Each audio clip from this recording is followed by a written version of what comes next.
ऐसा कर देंगे, पत्थर फेंक देंगे, उससे अपने आप को गर्वान्वित महसूस करते हो आप। अगर आप में इतनी ही ताकत है तो आप पढ़ लिख के, आप ग्रेजुएट होकर कोई बड़ा कोर्स करके कोई सरकारी अफसर बन के दिखाओ अपने परिवार को, अगर तब गर्व महसूस करके दिखाओ अपने। अगर आपके अंदर हिम्मत है तो आप अपने परिवार से, अपने माँ बाप से वादा करो कि भाई मैं ये बन के दिखाऊंगा, तब तो माने। अगर आप ऐसे हो, इतना चैलेंज स्वीकार कर सकते हो तो मुझे भी भेजें। नमस्कार, मैं कृष्ण कुमार सैनी और आप देख रहे हैं आपका अपना पसंदीदा चैनल हैप्पीनेस इंडिया।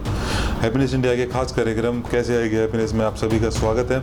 अभी हमने कैसे आएगी हैप्पीनेस में रिटायर्ड जज साहब से भी बात की थी, जिसमें हमने वो सभी पहलू उठाए थे जो आप सभी के जीवन में हैप्पीनेस को ला सके। बात की थी हमने किस प्रकार आपका जो दबाव है, लगातार जो तनाव है वो बढ़ता जा रहा है और उसको कैसे कम करें।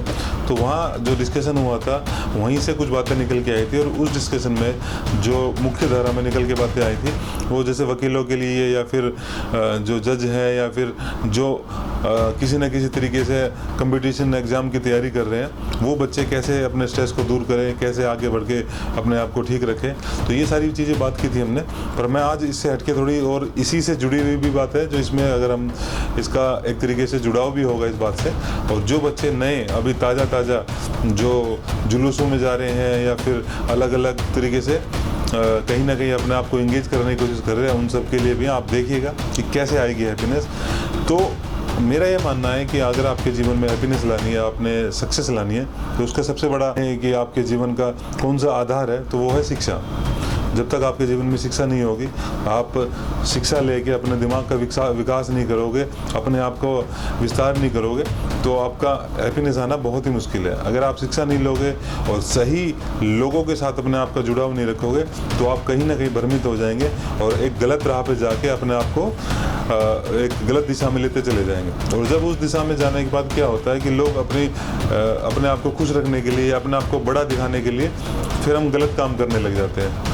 अभी हाल फिलहाल में जो लास्ट में हमारा जज साहब के साथ डिस्कशन हुआ था, वहाँ पे जहांगीरपुरी वाला भी जो मुद्दा था वो भी निकला। उसके अलावा जो अलग अलग क्षेत्रों में एक तरीके से धर्म यात्राओं के ऊपर जो वहाँ पे हिंसा हो रही है, उसके बाद जो कार्यक्रम हो रहे हैं उसके ऊपर भी बात निकली थी। मगर अभी हम उस बात पे ना जाएंगे, पर ये बातें करनी बहुत ज़रूरी हैं। किस प्रकार जुलूस निकाले जा रहे हैं, किस प्रकार यात्राएं निकाली जा रही हैं और किस प्रकार वहाँ पे धर्म के नाम पर वहाँ पे झगड़े हो रहे हैं। तो ये सारी बातें हमें करनी चाहिए, करनी ज़रूरी है। मगर अगर इसके हम गहराई में जाएंगे, अगर हम ज़्यादा बात करेंगे तो फिर कहीं ना कहीं एक तरीके से जो देश का माहौल है उसमें ऐसा लगेगा कि कहीं ना कहीं किसी न किसी धर्म को लेके बोला जा रहा है। तो जो अभी हम करना नहीं चाह रहे, हमारा मकसद है सिर्फ और सिर्फ हैप्पीनेस को आगे लेके जाना, आपके जीवन में आगे ज़्यादा से ज़्यादा हैप्पीनेस का संचार करना।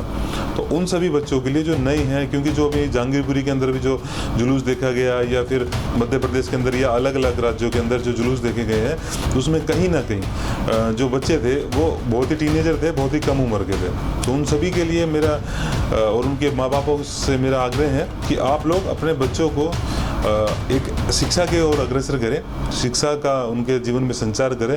क्योंकि अगर उन्हें शिक्षा मिलेगी और अच्छा परवरिश मिलेगी और सही जगह सही अच्छे लोगों के साथ बैठेंगे तो वो अपने धर्म को भी आगे लेके जाएंगे, हमारे देवी देवताओं का भी मान सम्मान करेंगे और साथ में समाज में भी एक शांति और भाईचारे के साथ आगे लेके आएंगे।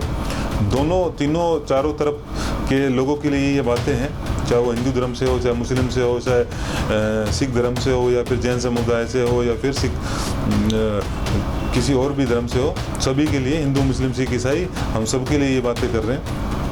क्योंकि जो बच्चे हैं वो हमारे देश का भविष्य है, वो गलत हाथों में ना जाए, गलत रास्तों में ना जाए। तो जो बच्चे जिस भी जुलूस में जा रहे हैं इस तरीके के, या जो बच्चे इस जुलूस के ऊपर जो मान लो अगर पथराव भी कर रहे हैं, उसमें विवाद करने की कोशिश कर रहे हैं, तो मैं आप सभी से आग्रह करूंगा, आप सभी उस जुलूस में, उस ऐसी परिस्थितियों में, ऐसे रास्तों में उनको देखें जो आपको वहाँ भेजते हैं। क्या उनके बेटे वहाँ पे मौजूद हैं? क्या किसी बड़े नेता का बेटा आपने कभी ऐसे जुलूस में दिखाई दिया आपको? कोई किसी जो जुलूस के आयोजक है, क्या उनके बच्चे कभी आपको उसमें दिखाई दिए? तो आप क्यों जाते हैं? क्यों आप उन पर, अगर आप पथराव कर रहे हैं किसी के कहने पे, किसी के कहने पे वहाँ पे हिंसा कर रहे हैं, तो वो सरासर गलत है। वो क्यों कर रहे हैं आप? क्या जिसने आपको बोला कि भाई आप वहाँ पे पत्थर डालो, क्या उनके बच्चे वहाँ पे पत्थर फेंक रहे हैं?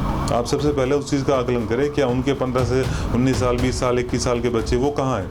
वो अपने बड़े एजुकेशन संस्थान के अंदर कहीं ना कहीं शिक्षा ग्रहण कर रहे हैं। शिक्षा के बाद वो कहीं ना कहीं आगे जाके अफसर बनने का या कहीं ना कहीं किसी भी तरीके का अच्छा काम करने का प्रयास कर रहे हैं। तो वही काम आप क्यों ना करें?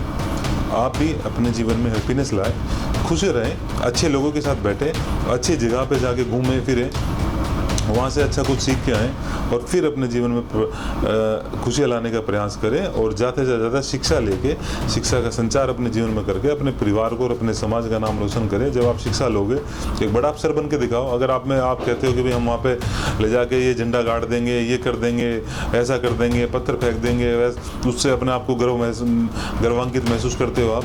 अगर आप में इतनी ही ताकत है तो आप पढ़ लिख के, आप ग्रेजुएट होके, कोई बड़ा कोर्स करके कोई सरकारी अफसर बन के दिखाओ अपने परिवार को। अगर तब गर्व महसूस करके दिखाओ अपने, अगर आपके अंदर हिम्मत है तो आप अपने परिवार से, अपने माँ बाप से वादा करो कि भाई मैं ये बन के दिखाऊंगा, तब तो माने।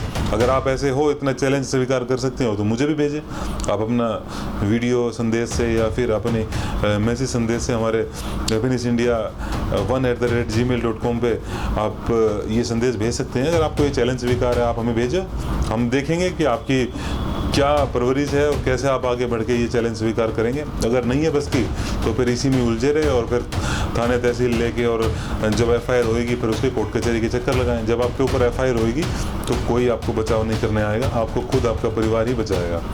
तो ये चीज़ आप मान लीजिए, उसके बाद ही आपके जीवन का एक काला अध्याय शुरू हो जाएगा, सारी हैप्पीनेस खत्म हो जाएगी। उसी खुशियों को वापस लाने के लिए हम आप सभी से आग्रह कर रहे हैं, देश में, समाज में एक खुशियों का संचार करें, शांति और भाईचारे से रहें और अपने समाज की और अपने परिवार की तरक्की करते रहें।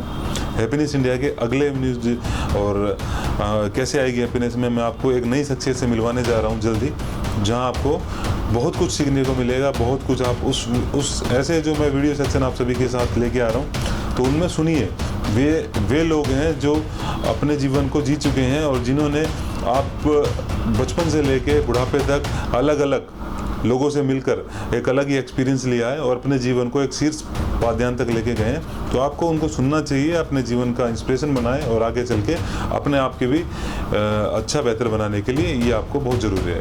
तो देखते रहे हैप्पीनेस इंडिया।